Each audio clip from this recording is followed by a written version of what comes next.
Majina naitwa Everlasting Liano, ni mkuu wa kitengo cha mawasiliano wa Mamlaka ya Maji Safi na Usafi wa Mazingira Dar es Salaam DAWASA. Kwanza kabisa tungependa kuomba radhi wananchi ambao tunahudumia wa maeneo ya Kibaha mpaka Kisarawe. Tulikuwa na matengenezo katika mfumo wetu wa umeme katika mtambo wa kupokea wa uzalishaji maji wa Ruvu Juu ambao uko katika eneo la Mlandizi wilaya ya Kibaha mkoani Pwani, na matengenezo yale yalikuwa ya almost saa 16. Tulifanya kuanzia tarehe 22 jioni mpaka tarehe 23 mida ya usiku tukawa tumemaliza. Kwa hiyo kazi ile ilichukua muda mrefu na ilisababisha maeneo mengi kukosa huduma ya maji, ukianzia maeneo ya Kibaha, Ubungo, Kimara, Tabata, Pugu mpaka eneo la Kisarawe. Kwa hiyo ni wananchi wengi ambao wanahudumiwa na mtambo ule, kwa sababu mtambo wa Ruvu Juu unahudumia 37% ya wakazi wa jiji la Dar es Salaam na Pwani.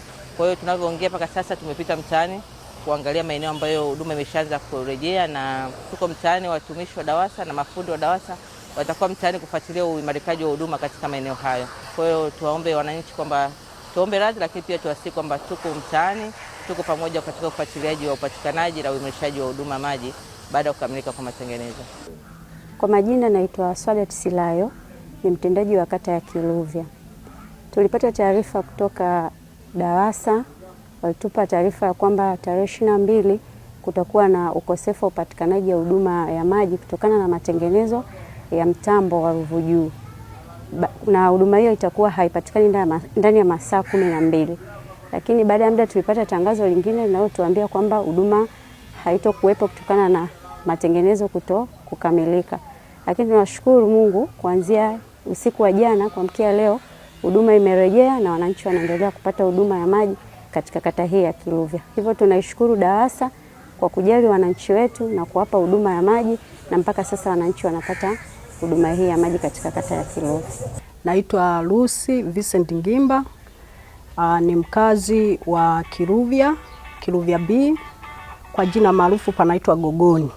Maji yanakatika kama siku 2-3 kisha yanarejea. Na kila wanapotaka kukata maji huwa wanatupa taarifa. Wanatuma meseji kwamba kutakuwa na tatizo kidogo, kuna sehemu tunarekebisha, kwa hiyo jazeni maji ya kutosha. Kwa kweli taarifa zikitoka kama hivyo, ni sisi wenyewe tu, sisi kwenye eneo letu hatuna tengi la maji. Kiukweli kama unavyoona maji leo yamerejea. Cha kwanza tumeanza kufua, maana wapo watu wengine wana watoto wachanga. Kiukweli tunafurahi kwa sababu maji ni uzima wa mtu.